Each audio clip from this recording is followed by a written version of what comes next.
June 22nd, 1878. The sun beat down on my neck like a blacksmith's hammer. Sweat stung my eyes, blurring the endless expanse of parched earth stretching before me. Nowhere, just dust devils dancing a macabre jig in the distant mocking blue of the Capitan Mountains. Nowhere to hide. I, Billy Turner, 19 years old and wanted for a crime I didn't commit, was running. Running from a posse that wouldn't believe a word spilling out of my dusty throat, running for my life. 3 days I'd been on the lam, my canteen long empty, my throat a rasp. The desert was no friend. It whispered promises of mirages, then snatched them away with a cruel laugh. Despair gnawed at me, sharper than hunger. But then, a flicker on the horizon. A dark shape against the relentless blue. Hope, desperate and wild, surged through me. Was it a town? A ranch? Anything but this endless misery.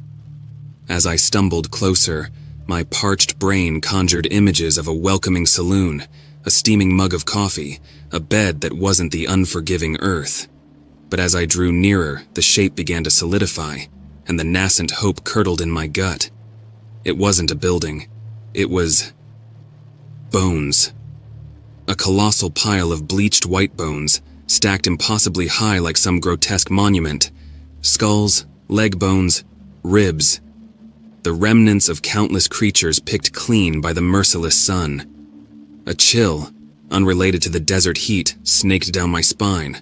What place could amass such a collection of death? The stench hit me next, a thick, cloying odor that reeked of decay and something far more unsettling, a metallic tang that turned my stomach. Gagging, I stumbled back, my boots crunching on the ancient remnants. Something shifted at the base of the bone pile. A shadow detached itself from the bleached expanse, growing larger with each passing second. Panic surged through me, momentarily eclipsing the horror of the bones.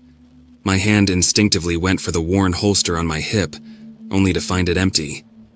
The sheriff had taken my gun during the arrest, convinced it was the smoking weapon from the bank robbery. The creature that emerged from the shadows wasn't human, not by a long shot. It was tall and skeletal, its elongated limbs tipped with razor-sharp claws.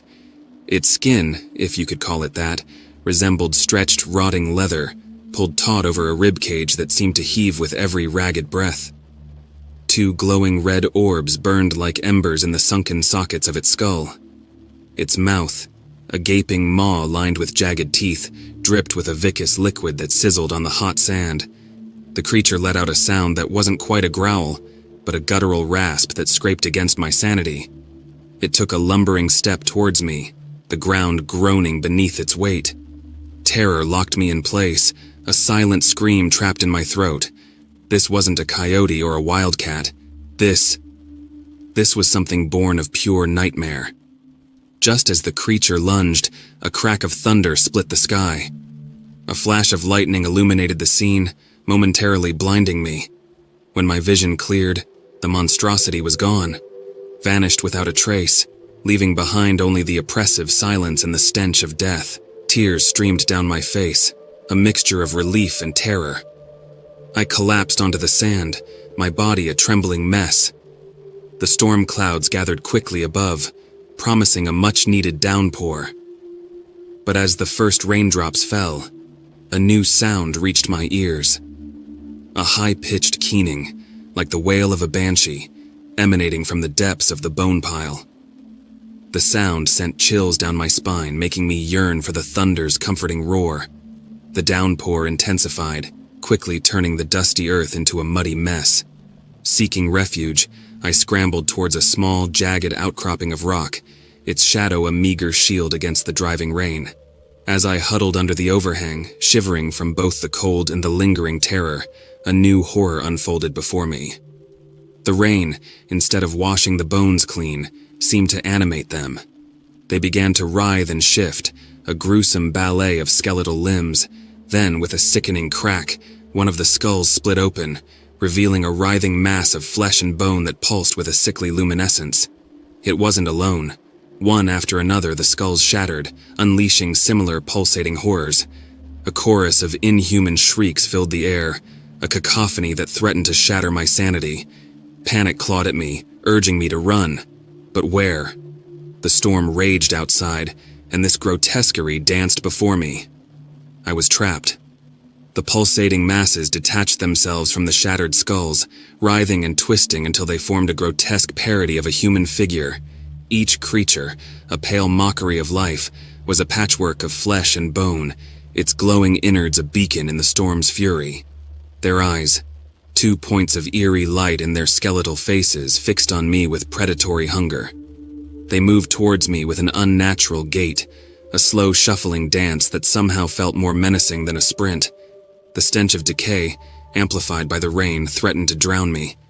My breath hitched, a sob trapped in my throat. This was the end. But then, a new sound cut through the chaos, a loud rhythmic thumping. It wasn't the thunder, but something more solid, more purposeful. The bone creatures wavered, their movements faltering. The thumping grew louder, closer, accompanied by a deep guttural growl that vibrated through the rock. My heart hammered against my ribs, a frantic drum solo against the backdrop of the storm.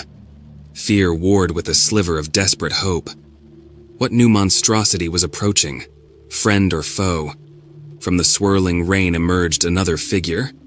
This one was even larger than the skeletal creatures, a hulking behemoth with muscles that bulged like knotted ropes under its slick obsidian skin.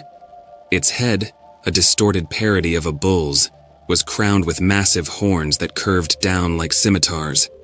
Each exhale from its nostrils sent plumes of steam into the storm-racked air.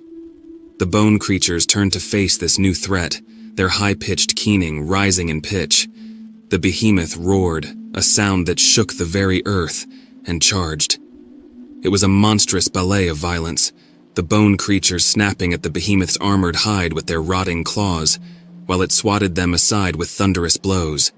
Their glowing innards burst upon contact, splattering a luminous slime that sizzled on the wet earth. The stench of burning flesh joined the already overpowering odor of decay. I watched, mesmerized by the grotesque fight, my mind struggling to comprehend the scene before me. The monstrous battle raged on for what felt like an eternity, the rain washing away the blood and gore in a macabre cleansing ritual.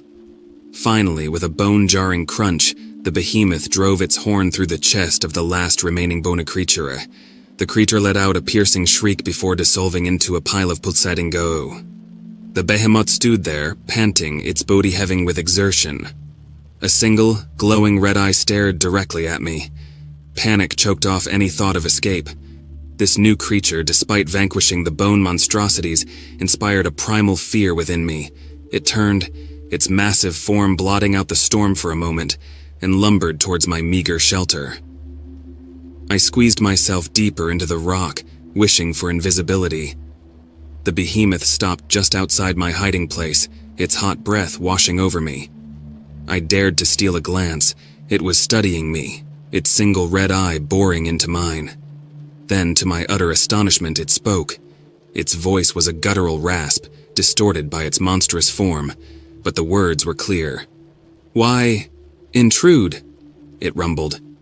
My voice, hoarse from disuse, rasped out a reply. I'm lost. Running." Silence followed. The rain continued its relentless assault, drumming a steady rhythm on the rock above. Then the behemoth spoke again. "Run no more," it said.